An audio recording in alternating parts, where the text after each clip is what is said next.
न्यायालयाने माझ्या आरोपींनी शिक्षेसाठी दिलेली नाही. त्यांनी काल तसा प्रयत्न उच्च न्यायालयात केला. उच्च न्यायालयाने त्यांना धन्यवाद. Yes, okay.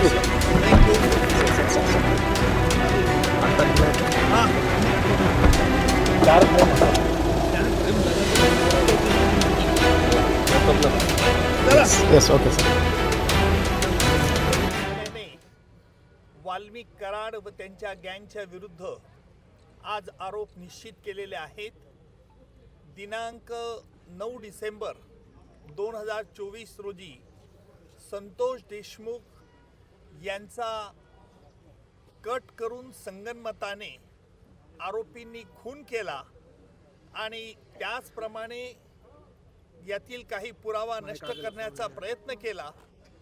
याला कारण म्हणजे वाल्मिक कराड याला जी खंडणी जो मागत होता ती खंडणी अबाडा कंपनीकडनं मिळण्यास अडथळा संतोष देशमुख यांनी केला. याकरिता त्यांचा खून करण्यात आला अशा रीतीचा सरकारतर्फे आम्ही आरोप प्रस्तावित केला. न्यायालयाने आरोप त्याप्रमाणे आज निश्चित केले. एकूण सगळ्या आरोपींच्या विरुद्ध आज निश्चित करून त्याची पुढील तारीख आता 8 जानेवारी ही तारीख ठेवलेली आहे. आजही आरोपींतर्फे पुन्हा हे आरोपी निश्चितची सुनावणी लांबणीवर टाकण्याचा प्रयत्न झाला.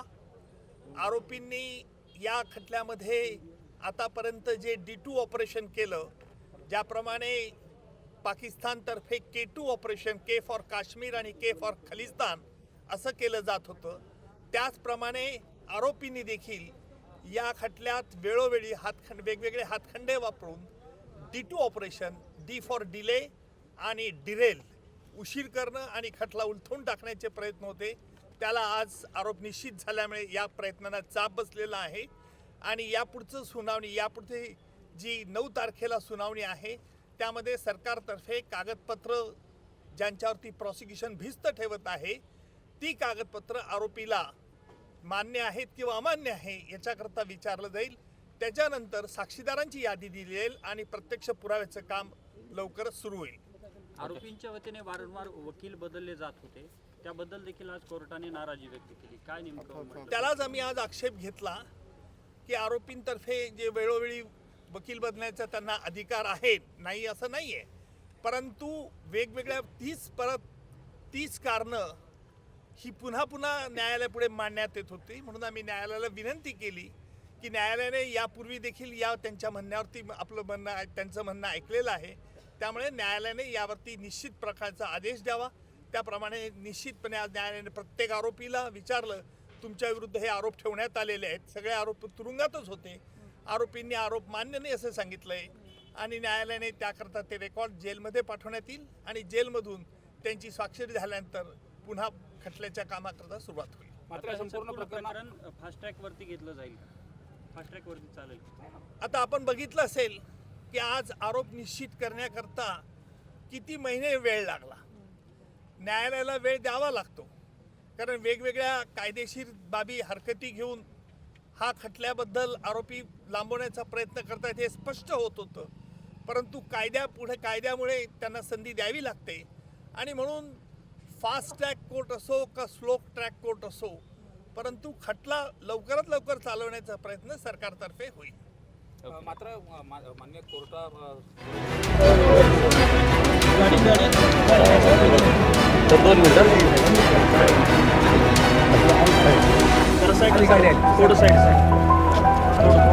हो सर, हो सर, हो सर.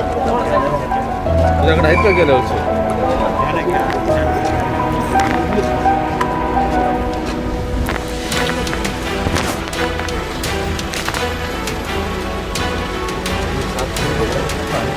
हां, येस, थोडं खाली थोडं.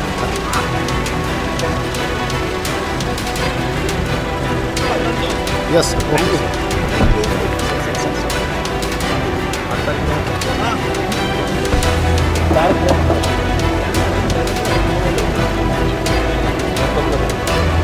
Yes, okay, sir.